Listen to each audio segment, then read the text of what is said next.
Viewers welcome to BRK news. నేను మీ Fatima. So viewers, ఈ రోజు మనతో పాటు అయితే ఉన్నారు మన స్టూడియోలో సురేష్ చిగురుపాటి గారు ఉన్నారు. సో అమెరికాలో సాఫ్ట్వేర్ కంపెనీని స్థాపించి అక్కడ $1 బిలియన్ కి ఆ కంపెనీని అమ్మేసి నెక్స్ట్ ఇక్కడ మన ఇండియాకి వచ్చి ఆయన రియల్ ఎస్టేట్లో 13 years ఆఫ్ ఎక్స్పీరియన్స్ ఉంది. అభిజ్ఞా డెవలపర్స్ని కూడా స్థాపించి రియల్ ఎస్టేట్లో ఉన్న ప్రతి ఒక్కరికి మంచి హెల్ప్ అనేది చేస్తున్నారు, చాలా సేవలు అందిస్తున్నారు. అండ్ సామాన్యంగా ఉన్న అంటే ఎవరైనా middle class, upper middle class వాళ్ళు ఎవరైనా సరే, పెద్ద పెద్ద సెలబ్రిటీస్ కావచ్చు, సో వీళ్ళందరికీ 100 crores అన్నది మేము డబ్బు వాళ్ళకి ఇంక్రీజ్ చేసి మేము చూపిస్తాం అంటున్నారు. అది అసలు ఎలా సాధ్యము ఏంటన్నది ఆయనతో మాట్లాడి మరిన్ని వివరాలు అయితే తెలుసుకుందాం. చాలా ఇంట్రెస్టింగ్గా ఉండండి. సో ఎలా 100 crores పాసిబుల్ అన్నది అడిగి తెలుసుకుందాం. నమస్తే అండి. నమస్తే అండి. ఎలా ఉన్నారు? బాగున్నానండి. Fine. How are you? I'm fine అండి. అవునండి, అసలు ఈ సీక్రెట్ ఏంటి? అసలు మీరు అమెరికా వెళ్ళారు, అక్కడ ఒక సాఫ్ట్వేర్ సంస్థని స్థాపించారు. హౌ ఇట్ ఈస్ పాసిబుల్ అసలు చెప్పండి. నేను కూడా అందరిలాగా అమెరికా ఎంఎస్ చేయడానికి వెళ్ళానండి. చక్కగా చదువుకోవాలి, తర్వాత మంచి ఉద్యోగం తెచ్చుకోవాలి, నేను కూడా బాగా అందరిలా సెటిల్ అవ్వాలనే ఉద్దేశంతో అమెరికా వెళ్ళాను. ఒకసారి అమెరికాలో ఎంఎస్ పూర్తి చేయగానే ఒక 4 months జాబ్ చేశానండి సాఫ్ట్వేర్లో. ఇన్ఫర్మేటిక్ అనే ఒక టూల్లో 4 months జాబ్ చేశాను. జాబ్ చేసిన తర్వాత ఆ జాబ్లో ఆ టూల్లో నాకే టీచింగ్ చేసే ఛాన్స్ వచ్చింది. సో నేను టీచింగ్ స్టార్ట్ చేశాను. చేసి నా ఫస్ట్ బ్యాచ్లోనే ఒక 7 years ఎక్స్పీరియన్స్ ఉన్న అతనికి నేను ఫస్ట్ టైం టీచింగ్ చేశాను. సో 7 years ఎక్స్పీరియన్స్ ఆ సాఫ్ట్వేర్లో ఉన్న అతనికి నేను 4 months ఎక్స్పీరియన్స్తో చెప్పగలనా లేదా అనే కొంచెం భయంతోనే చెప్పాను. బట్ 2 hours అవ్వగానే ఆయన వచ్చి, సార్ మీరు ఎంత బాగా చెప్పారంటే, నేను ఇప్పుడు దాకా 7 years నుంచి జాబ్ చేస్తున్నా కానీ నా టూలు ఇప్పుడు మీరు చెప్పే టూలు నేను ఇప్పుడు నేర్చుకోవటం వల్ల నేను చేసే పని కంపెనీకి ఎంత బాగా ఉపయోగపడుతుంది అనేది ఒక హై లెవెల్లో ఎంత నాలెడ్జ్ ఇచ్చారంటే 2 hours మీరు ఎక్సలెంట్ సార్ అని చెప్పి నన్ను చాలా పొగిడాడు అతను. మీకు అనిపించలేదా, అరే నాకు 4 months ఆఫ్ ఎక్స్పీరియన్స్ ఉండి ఆయనకు చూస్తే 7 years of experience, that to in Informatica అన్నారు. సో మీకు టీచింగ్ చేసినప్పుడు మీకు ఎలా అనిపించింది అసలు? అంటే నాకు బేసిక్గా మొత్తం క్లాస్ అంతా అయిపోయిన తర్వాత, కోచింగ్ అంతా అయిపోయిన తర్వాత నాకు తను ఇచ్చిన ఫీడ్బ్యాక్తో నాకు అర్థమైంది ఏంటంటే, నేను చాలా కాంప్లెక్స్ ప్రాబ్లమ్స్ అన్నింటినీ కూడా అరటిపండు ఒలిసినట్టు చాలా ఈజీగా చెప్తున్నారండి. మీరు చెప్పగానే డైరెక్ట్గా వెళ్ళి ఎగ్జామ్ రాసేసినా కూడా నేను ఎంబటే పాస్ అయిపోతాను అన్న లెవెల్లో సబ్జెక్ట్ మీరు చాలా ఈజీగా నేర్పుతున్నారు. మీలో అది యూనిక్ స్కిల్ ఉంది. ఇప్పుడు చాలా మంది దగ్గర చూశాను కానీ మీరు చాలా యూనిక్ సెపరేట్ అండి అని చెప్పగానే నాకు చాలా హ్యాపీ అనిపించింది. సో ఇదేదో బాగుంది కదా, సో టీచింగ్ బాగా చేస్తున్నాను కదా, కానీ ఫుల్ టైం టీచింగ్కి అయితే నాకు అది చాలదు కదా. స్టూడెంట్స్ అందరూ ఏం ఎక్స్పెక్ట్ చేస్తారు? జాబ్స్ ఎక్స్పెక్ట్ చేస్తారు. సో జాబ్లు ఇప్పించాలి అంటే ఖచ్చితంగా మార్కెటింగ్ ఎట్లా చేయాలి అన్నీ కూడా చాలా నేర్చుకోవాలి. సో అందుకు నేనేమనుకున్నానంటే జాబ్ మానేద్దాము, 4 months చేసిన చాలు, ఇంకా నేనే ట్రైనింగ్ ఇద్దాము, నేనే అందరికీ హెల్ప్ చేద్దాము, కంప్లీట్గా జాబ్ వచ్చేదాకా A to Z నేనే చెయ్యాలి అనే ఉద్దేశంతో స్టార్ట్ చేశానండి. నేనే ఒక సాఫ్ట్వేర్ కంపెనీ స్టార్ట్ చేశాను. చేసి ఒక 1.5 yearలో ఆల్మోస్ట్ 200 ఎంప్లాయీస్కి జాబ్ తెప్పించాను. కొన్ని థౌజండ్స్ ఆఫ్ ఎంప్లాయీస్కి నేను ట్రైనింగ్స్ ఇచ్చాను చాలా టెక్నాలజీస్లో. సో చాలా పెద్దలు ఆల్రెడీ అమెరికాలో అప్పటికే 10 ఏళ్ళు 15 ఏళ్ళు ఉన్నాళ్ళు కూడా నాకు హై ప్యాకేజెస్ కావాలంటే వాళ్ళకి కూడా నేను వాళ్ళ ప్రాబ్లమ్స్ అర్థం చేసుకుని ఆల్రెడీ 150K శాలరీ వస్తున్న వాళ్ళని కూడా 200K ఎలా తెప్పించాలి, 250K ఎలా తెప్పించాలి అని పెద్ద పెద్ద ప్యాకేజెస్ అన్ని తెప్పించానండి నేను. గ్రేట్ సార్, నిజంగా. యాక్చువల్లీ ఇప్పుడు మీరు చూస్తే 4 months ఆఫ్ ఎక్స్పీరియన్స్తోనే నేను ఇన్ఫర్మేటికా టూల్ నేర్చుకున్నాను, ఐ మీన్ వర్క్ చేశారు అని అన్నారు ఒక సాఫ్ట్వేర్ కంపెనీలో. సో మీకు ఈ ఆలోచన ఎలా వచ్చింది అసలు, ఇంతమందికి ఉపాధి కల్పించాలి, సో ఇది ఇలా బాగుంటుంది అని చెప్పి? ఇప్పుడు 15 lakhs కాకుండా ఇంకా ఎక్కువ ప్యాకేజెస్ 250, 300 అంటున్నారు. సో అసలు ఆ థాట్ ఎలా వచ్చింది? మీ జర్నీ ఎలా స్టార్ట్ అయింది అసలు? ఇలా నేను ఎప్పుడైతే ఒకరికి ట్రైనింగ్ ఇవ్వటం మొదలుపెట్టానో, ఎప్పుడైతే ప్లేస్మెంట్లు ఇవ్వాలని ఆలోచించానో నాకు అర్థమైంది ఏంటంటే, నేను I have to step in to their shoes and understand like what are their problems. So అవతల వాళ్ళ ప్రాబ్లమ్స్ అర్థం చేసుకుని వాళ్ళకి నేను హెల్ప్ చేయగలిగితే సో నేను తొందరగా రిజల్ట్స్ తేగలనా నాకు అర్థమైంది.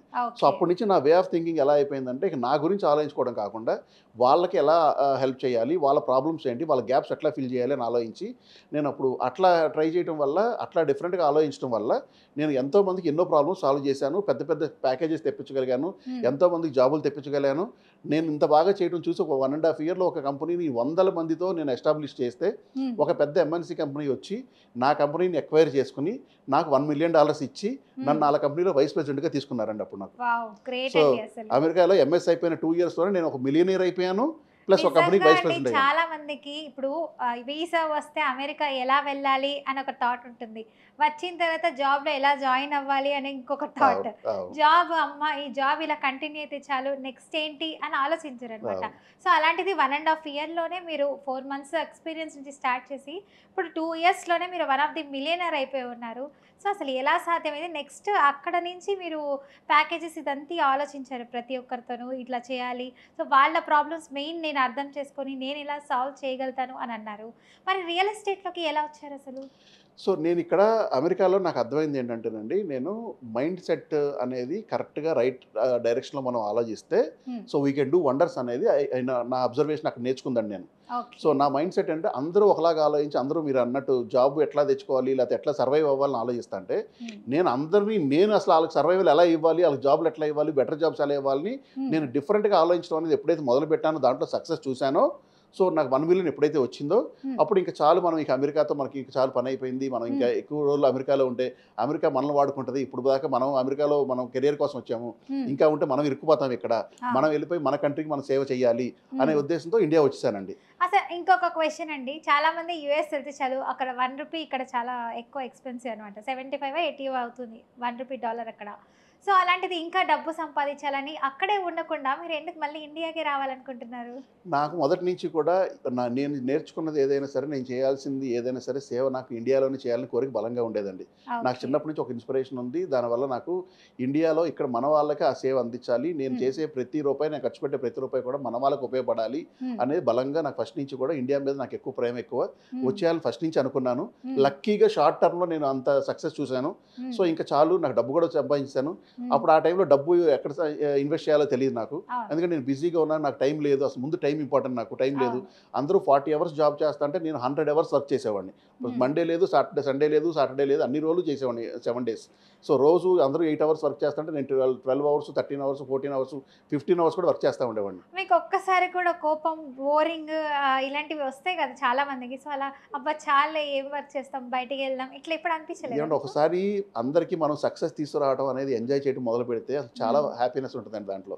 అందరికీ మనం చాలా కష్టపడి వాళ్ళకి వల్ల కానిది వాళ్ళకి చాలా కష్టమైందని మనం సాధించి పెడితే వాళ్ళు ఆ హ్యాపీనెస్ చూస్తే, వాళ్ళ హ్యాపీనెస్లో నా హ్యాపీనెస్ ఎత్తుక్కొని వాళ్ళందరూ వచ్చి అన్నా నీ వల్లే నాకు ఇవాళ జాబ్ వచ్చింది, అన్నా నీ వల్లే నాకు మంచి ప్యాకేజ్ వచ్చింది, నీ వల్లే అంటే ఆనందమే వేరండి ఎప్పుడైనా సరే.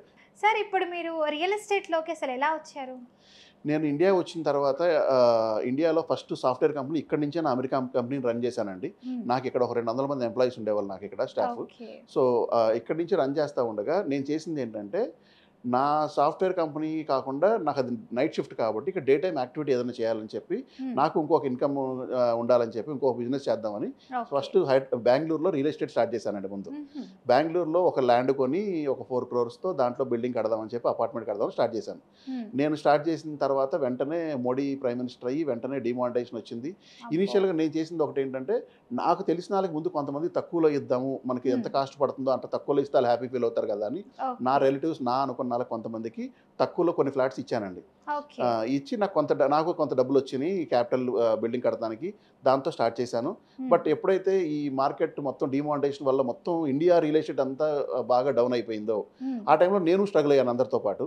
సో ఆ టైంలో ఏం చేయాలో తెలియక ఆ ప్రాజెక్ట్ని అట్లాగే అందరిలాగా నేను డిలే చేసి చాలా ఎక్కువ సంవత్సరాలు ప్రాజెక్ట్ చేయాల్సి వచ్చింది. సో అంతా అయిపోయినాక అనిపించింది, అర్రే మార్కెట్ టైట్లో ఉన్నప్పుడు నా దగ్గర స్ట్రాటజీ లేదు కదా, సెపరేట్గా అందరిలాగానే నేను ఫాలో అయ్యాను కదా, ఏదో తప్పు చేశాను, ఈసారి ఇంప్రూవ్ చేసుకోవాలి, కరెక్ట్ చేసుకోవాలనుకున్నాను. తర్వాత నెక్స్ట్ మళ్ళీ ఇంకో ప్రాజెక్ట్ స్టార్ట్ చేశానండి. మళ్ళీ అది స్టార్ట్ చేసినప్పుడు ఈసారి అసలు ఇట్లా తప్పు చేయకూడదని చెప్పి నెక్స్ట్ టైం ఏం చేశానంటే, స్టార్టింగ్లోనే అందరికీ ఎక్కువ డిస్కౌంట్లు ఇచ్చేసి బయ్యర్స్ కూడా చాలా ఉత్సాహంగా అసలు బాగా డిస్కౌంట్ ఎక్కువ ఎవరు ఇవ్వండి నేను ఇస్తా అంటే అలా ఆనందపడి టక 3 to 4 monthsలో నా బిల్డింగ్ మొత్తం అంతా కూడా అన్ని ఫ్లాట్స్ సోల్డ్ అవుట్ మొత్తం అమ్మేశానండి దెబ్బకి. సో చాలా షార్ట్ టర్మ్లో అమ్మేసేవాడు నాకు చాలా ఆనందం అనిపించింది. వాళ్ళు బయ్యర్స్ హ్యాపీగా ఉన్నారు. నాకు నేనేమనుకున్నాను, ఒకే ప్రాజెక్ట్ 3-4 ఏళ్ళు చేయడం కంటే కూడా 1 yearలో 1.5 yearలో క్విక్గా మనం సేల్స్ చేసేసుకుని దాంట్లోంచి బయటకు వచ్చేస్తే నెక్స్ట్ ఇయర్ మళ్ళీ ఇంకో ప్రాజెక్ట్ చేసుకోవచ్చు కదా, మళ్ళీ ఇక్కడ లాస్ అయింది అక్కడ కవర్ చేసుకోవచ్చు కదా అనే ఉద్దేశంతో, అది ఇద్దరికి విన్ విన్ కదా, నా ఆలోచన ఎప్పుడు కూడా నాకు లాభం రావడం కంటే కూడా ముందు అవతలాలకు లాభం వచ్చేలాగా చేసి తర్వాత లాస్ట్కి నాకు లాభం రావాలనుకుంటానండి. నేను ఇది చేస్తూ ఉండగానే, బిల్డింగ్ కన్స్ట్రక్షన్ చేస్తూ ఉండగానే 2016-17లో హైదరాబాద్లో భూమి అప్పుడు బాగా ఓపెన్ ప్లాట్స్ మొత్తం వెంచర్లన్నీ బాగా మంచిగా కేసీఆర్ వచ్చినాక మంచిగా అందుకుంది కాబట్టి మార్కెట్. ఆ టైంలో నేను కూడా మా ఫ్రెండ్స్తో ఇక్కడ పార్ట్నర్షిప్లో నేను ఇన్వెస్ట్ చేసి అక్కడ ఓపెన్ ప్లాట్ వెంచర్స్ కూడా కొన్ని చేసామండి. దీంట్లో నేను నేర్చుకున్న లెసన్ ఏంటంటే, ఓపెన్ ప్లాట్స్లో మంచి ప్రాఫిట్స్ ఉంటాయి, మార్కెట్ అప్పడంలో చాలా బాగుంది, అంతా బాగుండి మాకు డబ్బులు బాగా వచ్చాయి. కానీ మాకు ల్యాండ్ ఇచ్చిన ల్యాండ్ ఓనర్ కానీ, లేకపోతే మా దగ్గర కొనుక్కున్న బయ్యర్ కానీ, లేకపోతే మా కోసం వర్క్ చేస్తున్న రియల్ ఎస్టేట్ ఏజెంట్ కానీ, వీళ్ళందరికీ పెద్దగా ఎక్కువ బెనిఫిట్స్ వచ్చాయి కాదు.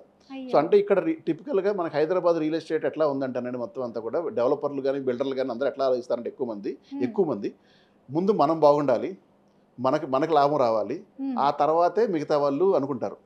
సో దానివల్ల వచ్చే ఒక నష్టం ఏంటంటే, నాకు బేసిక్గా నేను అమెరికాలో నా మైండ్ సెట్ రివర్స్. ముందు అందరూ బాగుండాలి, తర్వాత లాస్ట్కి నేను బాగుండాలని నా ఐడియాలజీ. నేను ఇక్కడ చూస్తే రియల్ ఎస్టేట్లో ఏంటంటే మొత్తం రివర్స్లో ఉంది. అంటే అఫ్కోర్స్ అదే కరెక్ట్గా బిజినెస్ చేయడం అని నాకు తర్వాత మా వాళ్ళు అందరూ ఇదే బిజినెస్ ఇట్లాగే చేయాలని చెప్పేవాళ్ళు అందరూ కూడా. బట్ నేను బిజినెస్గా చేయడం నాకు ఇష్టం ఉండదండి. నేను అలా కమర్షియల్ ఆస్పెక్ట్లో చేయడం కంటే కూడా నలుగురికి సేవలాగా చేయాలి, దాన్ని చేసేది 10 మందికి ఉపయోగపడాలి, వాళ్ళని చాలా శభాషణ మెచ్చుకోవాలి, వాళ్ళ వల్ల కానీ నేను సాధించి పెట్టాలి వాళ్ళకి అని నాకు ఆ ప్యాషన్ బాగా ఎప్పుడు దేంట్లో ఏది చేసినా. సో ఎప్పుడైతే నాకు ఇది ఇక్కడ రియల్ ఎస్టేట్లో ప్రోసు కాన్సు మొత్తం అంతా అర్థమైందో, సో ఓహో అంటే ఇవాళ బయ్యర్స్ అందరికీ కూడా ఎందుకు ఇబ్బంది పడుతున్నారంటే, రియల్ ఎస్టేట్లో ఫస్ట్ డెవలపర్లు బిల్డర్లే ఎక్కువ లాభం పొందుతున్నారు. వీళ్ళకి అదృష్టం బాగున్నప్పుడు ప్యాచెస్లో కొంచెం లాభాలు వస్తున్నాయి, కొన్నిసార్లు రావట్లేదు. అసలు ఎక్కువ మందికి అసలు ధైర్యమే చేయక ముందుకు వెళ్ళట్లేదు అసలు. ఎందుకంటే లాభాలు ఎక్కువ కింద మిడిల్ క్లాస్ దాకా వెళ్ళట్లేదు, అసలు ఇన్వెస్టర్స్ దాకా వెళ్ళట్లేదు లాభాలు ఎప్పుడు కూడా. ఎప్పుడు బిజినెస్ చేసే బిజినెస్ ఓనర్ల దగ్గర ఎక్కువ లాభాలు ఉంటాయి మొత్తం అంతా కూడా. So this is the kind of system. Real ఎస్టేట్లో మాత్రం ఇట్లా జరుగుతుంది. సో ఇది నేను అబ్జర్వ్ చేశాను. సో ఇప్పుడు నాకు అర్థమైంది ఏంటంటే, రియల్ ఎస్టేట్లో నేను ఏదైనా డిఫరెంట్గా యూనిక్గా ఇక్కడ చేసి అందరికీ సేవలు అందించాలని చెప్పి డిసైడ్ అయ్యానండి నేను. ఓకే. సో ఈ 100 కోట్లు అన్నది నేను మీకు తెచ్చి పెడతాను, మీ డబ్బుతోనే మీకు సృష్టించి పెడతాను అంటున్నారు. అసలు ఎలా సాధ్యం? ఇది ఏంటి అర్థం కాలేదు. ఇది 100 కోట్లు అనే కాన్సెప్ట్ ఏంటంటే, ఇందా చెప్పాను కదా మీకు. ఇప్పుడు అసలు మొత్తం రియల్ ఎస్టేట్లో నాకు అర్థమైన ఛాలెంజెస్ ఏంటంటే, ఇప్పుడు బయ్యర్స్ పాపం వెళ్ళి ఇల్లు కొనుక్కుందాం అనుకుంటున్నప్పుడు మార్కెట్ బాగుంటున్నప్పుడేమో అందరూ మంచి ఎక్కువ రేట్లలోనే ఉంటుంది కాబట్టి అప్పుడే ఆ ఎక్కువ రేట్లో కొనాల్సి వస్తుంది. కానీ మార్కెట్ డౌన్ ఉన్నప్పుడు ఏం చేస్తున్నారంటే, వీళ్ళు అసలు కొంటలేదు, ఆగిపోతున్నారు. సో అది ఐడియల్ పీరియడ్ లాగా మధ్యలో ఇప్పుడు ఇవాళ 2 years నుంచి మార్కెట్ స్లో ఉంది హైదరాబాద్లో. సో ఇలాంటి టైంలో ఆగిపోతున్నారు, ఏమీ చేయట్లా. ఇప్పుడు అది నేను తప్పంటాను.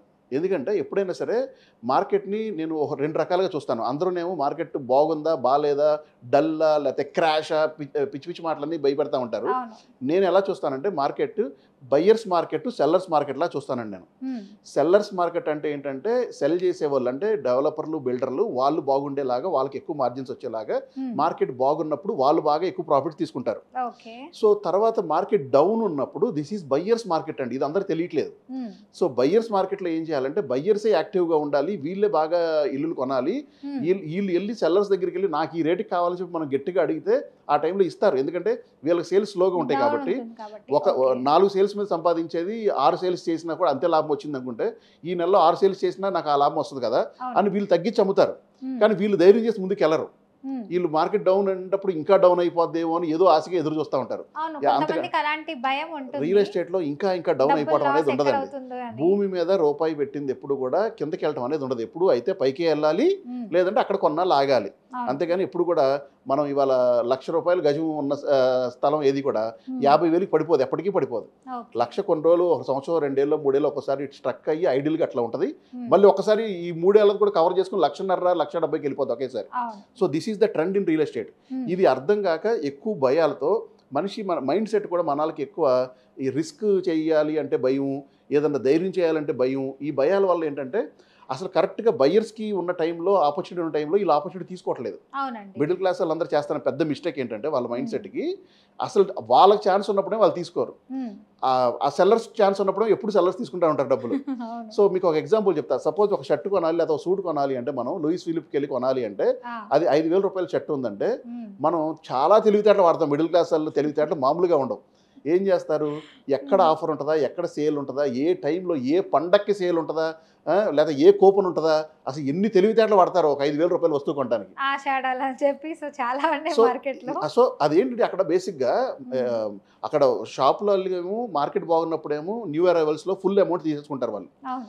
డిస్కౌంట్ ఎప్పుడైతే స్టాక్ ఎక్కువ పెరిగిపోయిందో మిగిలిపోయిన స్టాక్ అంతటి కూడా ఏం చేస్తారంటే ఒకేసారి మొత్తం అంతా నెలలో వదిలించాలని చెప్పి అవును. ఆషాఢం ఆఫర్ అనో, దసరా ఆఫర్ అనో, దీవాళీ ఆఫర్ అనో పెట్టి అవును. మొత్తం ఆ స్టాక్ అంతా రిలీజ్ చేస్తారు. అవును. సో వీళ్ళకి అప్పుడు లాభం వస్తుంది, ఇప్పుడు లాభం వస్తుంది. ఇప్పుడేమో వాల్యూమ్ ఎక్కువ అమ్మడం వల్ల లాభం వస్తుంది, ఒక్కొక్క షర్ట్ మీద మార్జిన్ తక్కువ వస్తుంది. అవును. కానీ ఇక్కడ బయ్యర్కి ఎంత ఆనందం చూడండి, 5,000 రూపాయల షర్ట్ని 3,000 రూపాయలకో 2,500కో 50% ఆఫ్తో వస్తుందంటే ఆ 2 షర్ట్లు కొనుక్కోవచ్చు అదే డబ్బులతో అని మన వాళ్ళు ఆలోచిస్తారు తెలివిగా. అవును. ఎన్ని తెలివితేటలు వాడతారో ఇలాంటి సాట్ల.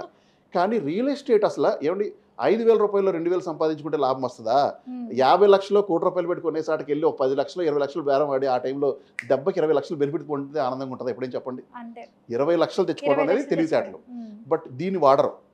సో ఇక్కడ ఎకో సిస్టమ్ అంతా కూడా ఎట్లా తయారైపోయిందంటే సోషల్ మీడియా కూడా చాలా రాంగ్ డైరెక్షన్లో అందరిని భయపెడతా ఏది పడితే అది న్యూస్ పెట్టి అందరూ పాపం బయ్యర్స్ని ఇంకా పానిక్ మోడ్లోకి ఇంకా పుష్ చేసేస్తూ ఉంటారు. సో వీళ్ళు ధైర్యం చేయలేరు దానివల్ల. సో కరెక్ట్గా నేను ఏం చెప్తానంటే బయ్యర్స్ మార్కెట్లో ఎప్పుడు బయ్యర్సే బాగుపడాలండి. మీరు మొహమాట లేకుండా ఈ టైంలో కొనండి, అసలు ఆలోచించద్దు. వెళ్ళి 10 సార్లకి వెళ్ళండి, 5 సార్లు గట్టిగా బేరం ఆడండి, ఇద్దరు గట్టిగా నొక్కేయండి. నొక్కేసి ఒకటి దగ్గర గట్టిగా మీకు కావాల్సిన బెనిఫిట్ పొంది తక్కువ డిస్కౌంట్తో రియల్ ఎస్టేట్ కూడా కొనాలి. రియల్ ఎస్టేట్లో ఎప్పుడైతే తక్కువలో కొంటామో అప్పుడే డబ్బులు వస్తాయి.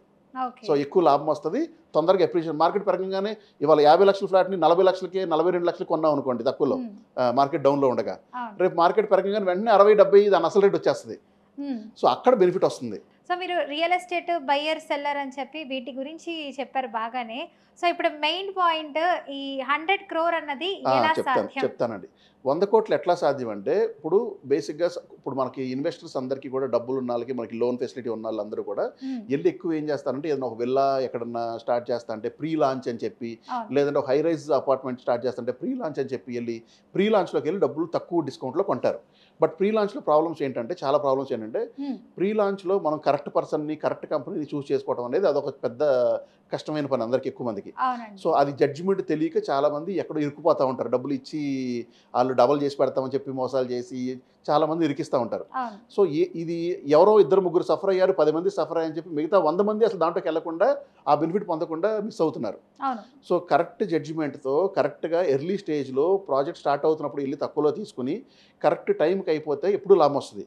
కానీ జరిగేది ఏంటంటే ఎక్కువ మంది డెవలపర్లు ఏం చేస్తారంటేనండి, ఫస్ట్లో మనీ పూలింగ్ కోసం క్యాపిటల్ కొంచెం రావాలి కదా, మనకి డబ్బులు కావాలని చెప్పి డిస్కౌంట్లు ఇస్తారు. కానీ 2.5 సంవత్సరాల్లో అవజేసే బిల్డింగ్ని 3 ఏళ్ళు కూడా పట్టని బిల్డింగ్ని 4 ఏళ్ళు 4.5 సంవత్సరాలు కడతారు వీళ్ళు డెవలపర్లు. ఎందుకు కడతారంటే ఫస్ట్ 1 year 1.5 yearలో మొత్తం డబ్బులు పూలింగ్ అంతా చేసుకుని మొత్తం అంతా కూడా 3 ఏళ్ళు కడతానని చెప్పి మాటిస్తారు. తర్వాత 3 ఏళ్ళు చేయకుండా 4 ఏళ్ళు 4.5 ఏళ్ళు చేస్తారు.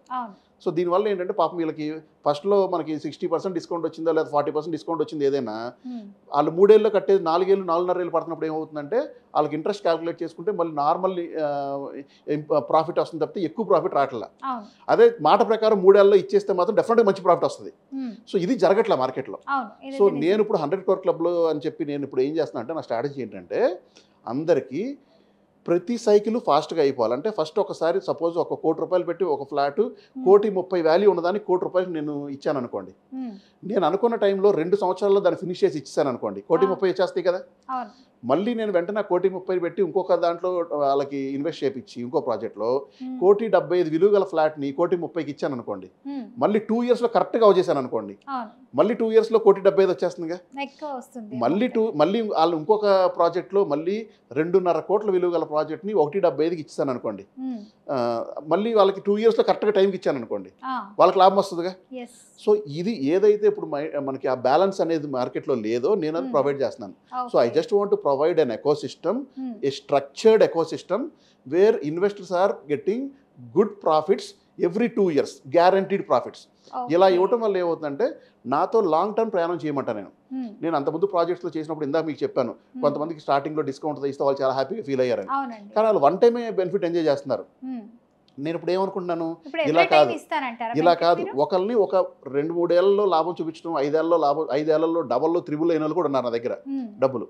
కానీ అలా ఒకసారి ఒక ప్రాజెక్ట్లో చూపించేది, నేను వాళ్ళని చేయి పట్టుకుని ఒక 20 సంవత్సరాలు 25 సంవత్సరాలు వాళ్ళు నడిపిస్తే వాళ్ళతో ఎవ్రీ 2 ఇయర్స్కు అట్లా సుమారుగా మనం సైకిల్స్ తిప్పి కొంటాం అమ్మటం కొంటాం అమ్మటం. దీన్ని రియల్ ఎస్టేట్ని మేజర్ పెద్ద పెద్ద ఇన్వెస్టర్స్ రిచ్ పీపుల్ ఎట్లా వాడుకుంటున్నారో రియల్ ఎస్టేట్ని ఒక మిడిల్ క్లాస్ వాళ్ళు చిన్న వాళ్ళకి కూడా నేను అంత ఫాస్ట్గా చేసి ఇవ్వగలిగితే వాళ్ళు నేను ఇందా చెప్పినట్టుగా 1,30,00,000 అవుతుంది, 1,70,000 అవుతుంది, తర్వాత 2 ఏళ్లలో 2.5 అవుతుంది, తర్వాత అట్లా 5, 10, 20, 30, 70 అట్లా 100 దాకా కన్సిస్టెన్సీ ఇంపార్టెంట్ అండి. నేను అలా కన్సిస్టెంట్గా తీసుకెళ్ళడానికి నేను స్టార్ట్ చేశాను ఈ ప్రాజెక్ట్. ఇప్పుడు ఇది 100 crore క్లబ్ అంటున్నారు కదా, సో ఎలాంటి వాళ్ళకి సూటబుల్ అసలు ఇది ఎవరికి సూట్ అవుతుందంటే ఎక్కువ బిజీ ప్రొఫెషనల్స్కి బాగా సూట్ అవుతుందండి. సపోజ్ డాక్టర్స్ కానీ, యాక్టర్స్ కానీ, లేకపోతే జాబ్లో చాలా హై పొజిషన్స్లో సాఫ్ట్వేర్ జాబులు కానీ అలా ఉన్న వాళ్ళు చాలా బిజీగా వాళ్ళు రోజుకి 10 అవర్స్ 12 అవర్స్ 14 అవర్స్ జాబ్ చేస్తూ ఉంటారు, డబ్బులు బాగా సంపాదిస్తుంది తెలిసి వాళ్ళకి. కానీ దీన్ని కరెక్ట్గా ఎట్లా ఇన్వెస్ట్ చేయాలో, డబ్బుతో డబ్బుని ఎలా పెద్ద చేయాలనేది చాలా మందికి అంత టైం ఉండదు. బేసిక్గా నాలెడ్జ్ వాళ్ళు చాలా క్యాపబుల్ కానీ బట్ వాళ్ళకి టైం ఉండదు. సో అట్లాంటి వాళ్ళకి నేను బాగా హెల్ప్ చేయగలుగుతాను. అది first category busy people. Second ఏంటంటే మిడిల్ క్లాస్లో మామూలుగా వాళ్ళు జాబ్ చేసుకుంటూ నేను ఒక ₹1,00,00,000 పెట్టో, 1,50,00,000 పెట్టో, లేకపోతే ఒక 70-80 లక్షలు పెట్టి నేను ఇల్లు కొనే స్తోమత నా దగ్గర ఉంది అంటే, ఇల్లు కొనడానికి ఒక లాభం ఏంటంటే ఇల్లు కొనటంలో ప్లాట్ కొనడానికి ఇల్లుకి నాకు తేడా ఏంటంటే, ఇల్లు కొంటే 80% లోన్ ఇస్తారు, ప్లాట్కి అయితే ఎవరంతా. ఒక్కోసారి కొన్ని బ్యాంకులు 85-90% కూడా లోన్ ఇస్తుంది అంటే ఇల్లు కొంటే. సో హోమ్ లోన్ అంటాం దీన్ని. సో హోమ్ లోన్లో 80-90% లోన్ వస్తుంది. లోన్ అంటే ఏంటి, అది మన డబ్బు కాదు, అది బ్యాంక్ డబ్బు. So beauty of the system ఏంటంటే, బిలియనీర్లు అందరూ గొప్ప వాళ్ళందరూ చేసేది ఏంటంటే మన డబ్బుతో ఎదగటం కాదు, పక్కాల డబ్బులతో మనం దాన్ని వాడుకుని దాని మీద డబ్బులు సంపాదించి లాభాలు సంపాదించి మనకి ఇచ్చిన వాళ్ళకి డబ్బులు అసలు ప్లస్ కొంచెం వాళ్ళ వడ్డీ ఇచ్చేసి మనం ఎక్కువ దాని మీద గెయిన్ తీసుకుంటే that is the billionaire model అండి.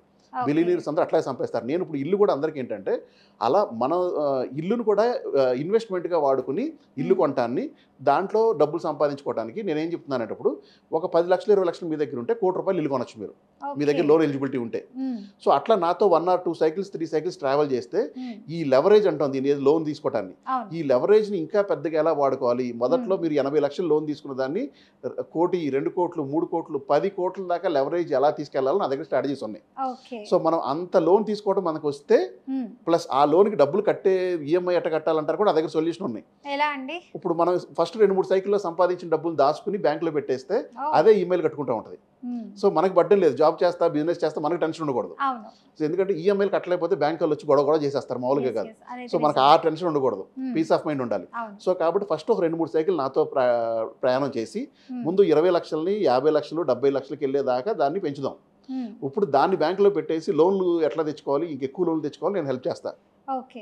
3 కోట్లు 5 కోట్లు అన్నీ నేనే చేస్తాను మొత్తం. అది ఏమీ చేయవసరం లేదు.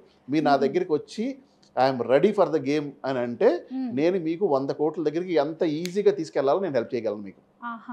అది డబ్బులు మీవి, పైసలు ఇంకా ఎక్కువ సృష్టించడం నా పని అని అంటారు. అంతేనండి, మొత్తం నేనే చేస్తాను. మీకు కొనిపెట్టేది ఎక్కడ మంచి ఆపర్చునిటీస్ నేను తెచ్చి పెడతాను.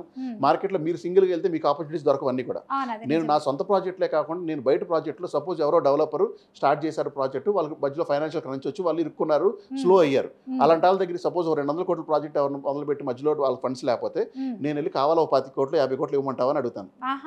సో నేను 50 కోట్లు ఇస్తాను, నాకు 70 కోట్లు విలువ గల ఫ్లాట్లు ఇస్తావని అడుగుతాను, తీసుకుంటాను, ఇచ్చేస్తారు వాళ్ళు. అలాంటి ఎందుకంటే వాళ్ళకి 50 కోట్లు కావాలి, వాళ్ళకి 50 కోట్లు లేకపోతే వాళ్ళకి ఇబ్బంది, వాళ్ళకి ప్రాజెక్ట్ ఆగిపోతుంది, లేదా వాళ్ళకి బయట ఫండ్స్ ఎక్కడో తెచ్చుంటారు, వాళ్ళకి ఇంట్రెస్ట్లు కట్టాలి, చాలా పెయిన్స్ ఉంటాయి వాళ్ళకి. నేను వెళ్ళి 50 కోట్లు ఒకసారి స్పాట్ లో బల్క్ ఇన్వెస్ట్ లాగా ఆఫర్ ఇస్తాను. ఇంకొక విషయం తెలియాలండి, ఇప్పుడు మీరు కొన్ని ఇయర్స్ నాతో ట్రావెల్ చేస్తే 100 కోట్ల వరకు వెళ్ళొచ్చు అంటున్నారు. So first 3 years or 5 years ఉంటారు, సో ఇంత అని ఒక అమౌంట్ వస్తుంది వాళ్ళకి బాగానే. సో ఇంకా మా దగ్గర పొలం ఉంది, సో అది కూడా అమ్మేస్తే ఇంకో 5 crore వస్తుంది, అలా పెట్టుకుంటూ ఉంటారు. సో అప్పుడు కూడా పాసిబుల్ అవుతుంది? తప్పకుండా అండి. ఇప్పుడు ఒకసారి నమ్మకం వాళ్ళకి వచ్చిన తర్వాత 1 కోటితో 100 కోట్లకి వెళ్ళాలంటే ఎక్కువ టైం పడుతుంది. ఈ లోపు ఇంకా వాళ్ళకి ఏదైనా వేరే ఇన్కమ్ ఏదైనా పొలం అమ్మి కానీ స్థలం అమ్మి కానీ తెచ్చి ఆ డబ్బులు కూడా యాడ్ చేసుకుంటే వాళ్ళకి ఇంకా ఎక్కువ పెట్టుబడి పెడితే ఎక్కువ లాభం వస్తుంది. సో తొందరగా 100 కోట్లకి 20 ఏళ్ళు వెళ్ళేది 15 నెలల్లోనూ 12 ఏళ్ళలోనూ వెళ్ళిపోగలరు ఫాస్ట్గా. సో అట్లా ఒకసారి నమ్మకం వచ్చేదాకా నేను ఫస్ట్ స్టార్టింగ్లో స్లోగానే స్టార్ట్ చేయమంటాను. Let's understand the journey. I'm giving you a great journey towards 100 crores. సో వచ్చి చూడండి, ఫీల్ అవ్వండి, మీరు హ్యాపీగా ఎప్పుడైతే మీకు ఎక్కువ నమ్మకం వస్తుందో అప్పుడు ఎక్కువ డబ్బులు తెచ్చుకోండి, తొందరగా గ్రో అవ్వండి. ఇప్పుడు కొంతమంది మధ్యలోనే కూతురు అమెరికాలో ఉందని చెప్పు, ఇలా కొంతమంది ఇంకా చాలు అవును. ఇంత సంపాదించాం కదా అని ఉంటారు. అవును. సో ఎగ్జిట్ అవ్వడానికి ఏమంటే ఉంటుందంటారా? ఇక్కడ ప్రతి సైకిల్‌లో కూడా ప్రతి 2 ఇయర్స్‌కి హ్మ్. మీ పేరు మీద నేను ఒక ఫ్లాట్ కొనిపెట్టిన తర్వాత మళ్ళీ నేను అమ్మిస్తాను మీతో. హ్మ్. తర్వాత నెక్స్ట్ రావటమా లేదా అనేది ఎప్పుడు ఎవ్రీ 2 ఇయర్స్‌కి చాయిస్ మీ చేతిలోనే ఉంటది. హ్మ్. నేను మీతో లాకింగ్ ఏమి ఉండదు. ఓకే. నాతో 10 ఏళ్ళు ఉండాలి, 20 ఏళ్ళు ఉండాలని చెప్పి మీతో ఏమి లాక్ చేయను నేను. హుహు. సో మీరు open any time you can exit. సరే నేను కోటి పెట్టాలనుకున్నప్పుడు సో కోటితోనే స్టార్ట్ చేయిస్తారు. సో అంతే. మళ్ళీ ఎక్కువ కమ్మడము అలాగా. అంతే. ఇప్పుడు ఒక్కొక్కసారి మార్కెట్ అనేది ఎక్కువ ఉంటుంది. హ్మ్. ఇంక్రీజ్ ఉంటుంది. హ్మ్. సో అలాంటి టైంలో మంచి ప్రాఫిట్స్, బెనిఫిట్స్ ఉంటాయి. ఒక్కోసారి తగ్గుతుంది. సో కొంతమంది తీసుకోరు కదా! మరి అలాంటప్పుడు? ఇప్పుడు మార్కెట్ తగ్గటం అనేది ఉండదు. ఇందా నేను చెప్పాను కదా! హ్మ్. సపోజ్ కోటి 30 రూపాయల ఫ్లాట్‌ని నేను మీకు ఇవాళ ₹1,00,00,000కి ఇచ్చాను. అవును. మనం అమ్మే టైంకి వచ్చినప్పుడు మార్కెట్ బాగాలేదు, డల్‌గా ఉంది, క్రాష్ అని మనం అందరూ భయపడతా ఉంటారు కదా! అట్లా అవును. ఉందనుకుందాం. హ్మ్. అప్పుడు నేనేం చేస్తానంటే దట్ ఈస్ బయ్యర్స్ మార్కెట్ అండి. హ్మ్. Give the chance for buyers to win. Let them okay. Win. నేను 1,30,00,000 ఉన్న ఫ్లాట్‌ని ఆ టైంలో ఏం చేస్తానంటే 1,25,000కి అమ్ముతాను. మీకు 1,00,000కే ఇచ్చాను కదా! 25,00,000 లాభం వస్తుంది కదా! ఇన్‌స్టెడ్ ఆఫ్ 30 లాక్స్ మీకు 25,00,000 వచ్చేలాగా చేస్తున్నాను. సో అలా డౌన్ ఉన్నప్పుడేమో 5,00,000 తక్కువకి ఇచ్చి బయ్యర్‌ని హ్యాపీగా చేయాలి. ఎందుకంటే బయ్యర్స్ మార్కెట్ కాబట్టి. అదే మనం ఓకే. సెల్లర్స్ మార్కెట్ అప్పుడు ఏం చేస్తున్నాము, అదే ఫ్లాట్ మనం 1,30,00,000కి అమ్మే టైంకి మార్కెట్ పెరిగింది అంటే హ్మ్. 1,30,00,000 బదులు 1,40,00,000 కూడా మీకు వస్తది ఓకే. లాభం. ఎందుకంటే మార్కెట్ ఈలో పెరిగిపోయింది ఈ 1 ఇయర్‌లో. హ్మ్. సో కాబట్టి మీకు 30 బదులు 40,00,000 లాభం వచ్చేస్తది. So okay. అప్పుడప్పుడు లాభం ఎక్కువ వస్తది. అప్పుడప్పుడు కొంచెం నష్టం అనమాకండి దీన్ని. తక్కువ ప్రాఫిట్ వస్తుందట నేను. ఓకే. బయ్యర్‌ని గెలవనివ్వండి. ఓకే. బట్ మనం ఫాస్ట్‌గా ఎగ్జిట్ అవ్వాలండి. ఎగ్జిట్ అవ్వడం తెలియకే ఎక్కువ మంది ఇరుక్కుపోతారు. ఇప్పుడు ప్లాట్లు హుహు. కొనేవాళ్ళు కూడా అదే చేస్తా ఉంటారు. ఎప్పుడు ఎగ్జిట్ అవ్వాలో తెలీదు ఆళ్ళకి. అవును. మీకు అసలు నా గురించే చెప్తాను. అమెరికాలో నేను అప్పుడు నాకు 1,000,000 వచ్చినప్పుడు ఇండియాలో ఇక్కడ నేను 120 ఎకరాల పొలం కొన్నానండి. ఆ! అది లక్కీగా నేను కొన్న ఒక 3 సంవత్సరాలకి డబుల్ అయిపోయింది. ఓకే. నాకు అప్పుడు ఒక పెద్దాయన చెప్పారు మా రిలేటివ్. "అమ్మేసుకో ఇది కరెక్ట్ టైం నీకు. ఇంకెక్కువ హ్మ్. దీన్ని డ్రాగ్ చేయమాకు." డబుల్ కంటే కూడా ఎక్కువైంది నాకు ఓకే. వాల్యూ. హుహు. భలే మంచి టైము అమ్ముకో అని చెప్పారు. ఈయనేంటి నేను కష్టపడి కొనుక్కున్నాను. అమెరికాలో కష్టపడి నేను సంపాదించి 100 హ్మ్. ఎకరాలు హ్యాపీగా కొనుక్కుని నాకు పెట్టుకుంటే దీన్ని అమ్మేయమంటారా? అమ్మో! నాది నా ల్యాండ్ నేనేమో అమ్మో అనుకోని నేను దాన్ని దాసుకున్నాను. ఆ! దానివల్ల ఏమవుతుంది? నాకు మధ్యలో చాలా సంవత్సరాలు ఒక 5 ఏళ్ళు, 7 ఏళ్ళు డెడ్ పీరియడ్ అంటాం. ఐడిల్ పీరియడ్ అంటాం. ఆ! మార్కెట్ పెరగదు. అట్లాగే ఉంటుంది కొన్నిసార్లు అప్పుడప్పుడు. ఓకే. మనకు ఆ రోజు చూస్తూ ఉంటాం. అవును. ప్రతిరోజు రేట్లు పెరగవు. హ్మ్. ఒక టైంలో పెరుగుతుంది. అవును మళ్ళీ సార్. కొన్నాళ్ళు ఇప్పుడు ఆగుతుంది. మీరు చెప్పినట్టు ఇప్పుడు మీరు 100 క్రోర్ క్లబ్ అని చెప్పారు. సో ఇది స్టార్ట్ చేశారు. సో సేమ్ ఇలాగే ఇంకొక కంపెనీ కూడా ఎవరైనా కాపీ చేసుకొని చేస్తే మరి అలాంటప్పుడు ఎలా ఏమంటే సార్? నేను ఇప్పుడు 100 క్రోర్ క్లబ్ ద్వారా చేస్తుంది ఏంటంటే తక్కువలో మంచి మంచి ఆపర్చునిటీస్, రేర్‌గా దొరికే ఆపర్చునిటీస్, ఓన్లీ రిచ్ పీపుల్‌కి మాత్రమే యాక్సెస్ ఉన్న ఆపర్చునిటీస్‌ని హ్మ్. తెచ్చి నేను మిడిల్ క్లాస్ ఆళ్ళకి లేకపోతే బిజీ ప్రొఫెషనల్స్‌కి ఇస్తున్నాను. అవును. సో, ఈ మార్కెట్ చాలా పెద్దదండి. హ్మ్. నేను మహా అయితే ఒక 100 మందికో, 500 మందికో, 1000 మందికో, మహా అయితే ఒక 5,000 మందికో సాయం చేయగలను నేను. హ్మ్. నాలాగా ఇంకొక 10 మంది నన్ను కాపీ కొట్టి మీరన్నట్టుగా ఇట్లాగే చేసి ఆళ్ళు ఇంకో 10,000 మందికో, ఇంకో 1,00,000 మందికి సేవ చేసి, ఆ! వాళ్ళకి హెల్ప్ చేసి ప్రాఫిట్స్ వచ్చేలాగా చేస్తే హ్మ్. అందరికీ ఆనందమేనండి. దీంట్లో కాంపిటీషన్ ఉండదు. ఎందుకంటే హ్మ్. ఎప్పుడూ కూడా మంచి ఆపర్చునిటీస్‌లోకి మంచి మైండ్ సెట్‌తో అందరిని డ్రైవ్ చేయగలిగిన లీడర్స్ ముందుకొచ్చి హ్మ్. ఇప్పుడు నాలాగా హ్మ్. అందరికి హెల్ప్ చేయడం మొదలుపెడితే హ్మ్. మన ఎకోసిస్టమ్ చాలా డెవలప్ అవుతుంది. అందరూ మిడిల్ గ్రేట్. క్లాస్ ఆళ్ళందరూ రిచ్ అవుతారు. హ్మ్. దట్ ఈస్ ద బ్యూటీ అండి. ఎప్పుడో ఓకే. రావాలి. రియల్ ఎస్టేట్‌లో the most unfortunate thing is చాలా ఇండస్ట్రీస్‌లో మనకి అదృష్టం ఇవాళ అందరూ కూడా మ్యానుఫ్యాక్చరింగ్ గాని, లేపోతే మీరు ఫార్మా డొమైన్ గాని, ఏ కంపెనీ తీసుకున్నా కూడా హ్మ్. అన్నీ చాలా పద్ధతిగా, స్ట్రక్చర్డ్‌గా, ఆర్గనైజ్డ్‌గా నడిపిస్తా ఉంటారు అన్ని కంపెనీలు. అవును. బట్ ఒక్క రియల్ ఎస్టేట్ ఒక్కటే మన దురదృష్టం ఏంటంటే ఇవాళ చాలా అనార్గనైజ్డ్ సెక్టార్ అండి ఇది. హ్మ్. దీంట్లో అసలు ఒక పద్ధతి, పాడు ఏముండదు. హ్మ్. మోసం చేస్తే పట్టుకునేవాళ్ళు ఉండరు. హ్మ్. లేపోతే మనం ఎవరిని ఏడిపించినా కూడా మనల్ని పట్టుకుంటారని భయం ఏమి ఉండదు ఎవరికీ కూడా. అవును. హైలీ అనార్గనైజ్డ్ సెక్టార్ ఏదైనా ఉందంటే ఇవాళ రియల్ ఎస్టేట్ అండి. So okay. దీనివల్ల ప్రాబ్లమ్ ఏంటంటే ఎక్కువ మంది చిన్న వాళ్ళందరూ సఫర్ అవుతున్నారు దీన్ని ఉపయోగించుకుని ఎదగలేక. హ్మ్. అసలు భూమిని నమ్ముకుంటే గొప్పోళ్ళు అవుతారని చెప్పి పుస్తకాల్లో రాయటమే గానీ, హ్మ్. నిజంగా మిడిల్ క్లాస్ వాళ్ళు ఎంతమంది భూమిని నమ్ముకుని అందరూ గొప్పోళ్ళు అవుతున్నారని నిజంగా అవ్వలేకపోతున్నారు. అవునండి. అప్పుడప్పుడు కొంతమంది ధైర్యం చేసిన వాళ్ళలో కొంతమందికి చిన్న లాభాలైతే చూస్తున్నారు. యెస్. బట్ కన్సిస్టెన్సీ ఏది? తగ్గిపోతుంది. కన్సిస్టెంట్‌గా ఇప్పుడు 10 ఏళ్ళు, 20 ఏళ్ళు మనం రియల్ ఎస్టేట్‌ని బాగా వాడుకుని హ్మ్. మనం ఒక 10,00,00,000, 50,00,00,000 స్థాయికి వెళ్తే అదృష్టం గానీ, అవును. ఏదో ఒకసారి డబుల్ లాభం చూసాం. మళ్ళీ ఒక 5 ఏళ్ళు ఏమీ రాలేదు. మళ్ళీ హ్మ్. డెడ్ అయిపోయి మార్కెట్‌లో ఆగిపోయాం. ఒక ఇల్లు కొంటారండి ఎగ్జాంపుల్ చెప్తాను. అవును. ఒక ₹1,00,00,000 పెట్టి ఇల్లు కొంటే సపోజ్ సడెన్‌గా మనకి లక్ బాగుండి కుదిరి 3 ఏళ్లలో 2,00,00,000 అయింది. అవును. ఆ ఇల్లు అట్లాగే ఉంచేసుకుంటాం. ఏమవుద్ది ఆ ప్లాట్ అట్టాగే ఉంచేసుకుంటాం. 5 ఏళ్ళు రేటు పెరగదు. ఆ! సో ఇది డెడ్ పీరియడ్ కదా! అవును. సో నేను రియల్ ఎస్టేట్‌లో చేస్తుంది ఏంటంటే ఆ డెడ్ పీరియడ్, ఐడిల్ పీరియడ్ అనేది లేకుండా ఐడిల్ పీరియడ్‌లో కూడా నేను మంచి ఆపర్చునిటీస్ అప్పుడు మార్కెట్‌లో ఎవరికైతే క్రంచ్ సిట్యుయేషన్‌లో డబ్బులు కావాల్సిన ఉన్నారో వాళ్ళ దగ్గరికెళ్ళి మంచి రేర్ ఇన్సైడర్ ఆపర్చునిటీస్ తీసుకొచ్చి నా ఓకే. మెంబర్స్కి అందించి ఎప్పుడు డబ్బు సంపాదిస్తానే ఉండాలి, డబ్బు వస్తూనే ఉండాలని నేను వాళ్ళకి ఆ టైంలో ఆపర్చునిటీస్ కంటిన్యూస్గా కన్సిస్టెంట్గా ఇస్తున్నాను కాబట్టి 20 ఏళ్ళలో 25 ఏళ్ళలో వాళ్ళు 100 కోట్ల దగ్గర తీసుకెళ్ళగలుగుతున్నాను. ఓకే, నైస్ అండి. సో ఇంకొక క్వశ్చన్ కూడా అడుగుతాను. సో మీరు చూస్తే యుఎస్ వెళ్ళారు, అక్కడ సాఫ్ట్వేర్ కంపెనీ స్థాపించారు. సో అక్కడ ఉండకుండా మీరు ఇండియా వచ్చేసారు. మరి మీ వైఫ్ సపోర్ట్ చేశారా మీకు? ఎలా సపోర్ట్ చేశారు అసలు మీకు? నా అదృష్టం ఏంటంటే అంటే అక్కడ ఒక కంపెనీ పెట్టారు, సో మళ్ళీ ఇప్పుడు ఇండియా వచ్చారు, మళ్ళీ రియల్ ఎస్టేట్ ఇదంతా ఎందుకని చాలా మంది ఫ్యామిలీ వాళ్ళు ఫోర్స్ అంటే వద్దులే అని అంటారు. సో మరి మీ వైఫ్ మీకు సపోర్ట్ చేశారా? నాకు అదృష్టం ఏంటంటే నాకు పెళ్ళైన కొత్తలోనే నేను చేసుకున్నప్పుడు మా వైఫ్ చాలా చిన్నదప్పుడు. సో నేను అమెరికా తీసుకెళ్ళంగానే నేను ఏ సాఫ్ట్వేర్ సక్సెస్ అయితే నాకు వచ్చిందో అదంతా మా వైఫ్ కళ్ళతో తనే క్లోజ్గా చూసింది. నా సక్సెస్ అంతా కూడా తనకే అందరూ నా ఎంప్లాయీస్ అందరూ వచ్చి అన్నా నీ వల్లే జాబ్ వచ్చింది, అన్నా నీ వల్ల నిలబడ్డా, అన్నా నీ వల్ల ఎంత శాలరీ వచ్చిందని వాళ్ళందరూ నాకు షేకండ్ ఇచ్చి నాకు థ్యాంక్స్ చెప్తూ, పక్కన మా వైఫ్ కూడా మేడం మీ వల్లే మీరు మా సార్ని మాకు అంత టైం స్పెండ్ చేసేలాగా ఇవ్వబట్టే మీ వల్లే మేము ఇవాళ గొప్పలో అయ్యామని చెప్పి అందరూ మా వైఫ్ని పొగుడుతా అంటే ఆ ఆనందమే వేరు కదా ఎప్పుడైనా. సో అట్లా మా వైఫ్కి it's a great start you know with me మొదట్లో సాఫ్ట్వేర్లో అట్లా అందరికీ ఆ సక్సెస్ తన కళ్ళతో చూసింది, నేను అందించడం చూసింది. సో అందుకు నేను పెట్టే ప్రతి గంట ఆఫీస్లో నా వల్ల చాలా మందికి ఉపయోగపడుతుందని తను కూడా నాకు తగ్గట్టుగా ట్యూన్ అయిపోయిందండి మొదటి నుంచి. ఇప్పుడు కూడా తను కూడా ఇప్పుడు జ్యువెలరీ డిజైనర్, తను జ్యువెలరీ అందరికీ తక్కువలో చేసి పెడతా ఉంటుంది. తను కూడా ఇప్పుడు నేను అదే కాన్సెప్ట్ చెప్పాను, ముందు వాళ్ళు బాగుండాలి మనం కాదు, వాళ్ళు బాగుండేలాగా ఇప్పుడు కస్టమర్కి జ్యువెలరీ చేయించుకునే వాళ్ళందరికీ 25 లక్షలు పెట్టి చేసుకునే జ్యువెలరీని మనం 23 lakhsకో 21 lakhsకో చేసి ఇవ్వగలిగితే వాళ్ళకి ఆ 2 లక్షలు 4 లక్షలు సేవ్ చేస్తే వాళ్ళు చాలా హ్యాపీగా ఉంటారు కదా. ఇదే కాన్సెప్ట్తో మా వైఫ్ ఇప్పుడు చాలా బ్రహ్మాండంగా జ్యువెలరీ డిజైన్ చేసి అందరికీ తక్కువలో అందిస్తున్నాడు అందరికీ. సో మేము ఎవరికి చేసినా ముందు వాళ్ళు బాగుండాలి అవతలాలి అనుకుంటాం, తర్వాత లాస్ట్లో మనకు లాభం ఎట్లాగో వస్తుంది. So that is our concept అండి. సో మా వైఫ్ కూడా నాకు అన్ని సపోర్ట్ ఇవ్వండి మొదటి నుంచి అన్నిట్లో. సో మేడం వీడియో చూస్తున్నారు కదా, ఇంకేం బాగానే చెప్పారు సార్ అయితే. ఓకే, సో ఫైనల్లీ మీరు మన బీఆర్కే వ్యూవర్స్ చెప్పాల్సినటువంటి బెస్ట్ మెసేజ్ ఏమైనా ఉంటే చెప్పండి. ఇవన్నీ mind set is very very important అండి. మైండ్ సెట్ ఎప్పుడు కూడా మనం great minds discuss about ideas అంటారు, average minds discuss about events అంటారు, small minds discuss about people అంటారు. అంటే great minds can see the future అండి. సో వాళ్ళకి విజనరీగా చూడగలుగుతారు ఆపర్చునిటీస్ని, అయ్యే డిస్కస్ చేస్తూ ఉంటారు.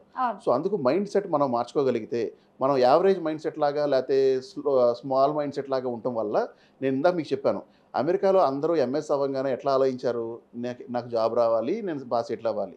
నేను ఎలా ఆలోచించాను, నాకు జాబ్ కాదు, నా జాబ్ ఏవైనా పర్లేదు, ముందు నేను 10 మందికి జాబ్ తెప్పించాలి, నేను 100 మందికి ఎట్లా తెప్పించాలి, నేను బెస్ట్ శాలరీ ఎట్లా తెప్పించాలి అని ప్రతిసారి మనం డిఫరెంట్గా ఇంకోలాగా ఆలోచించడం మొదలు పెడితే ఆటోమేటిక్గా మనం మేనిఫెస్ట్ చేసుకుని మనం గొప్పలం అవ్వాలి, మనం పెద్ద పెద్ద గోల్స్ పెట్టుకుని సాధించాలి అనుకుంటే డెఫినెట్గా దేవుడు మనకు సహకరిస్తాడు, యూనివర్స్ మనకు సహకరిస్తుంది, మనం అన్నీ సాధించగలుగుతాం.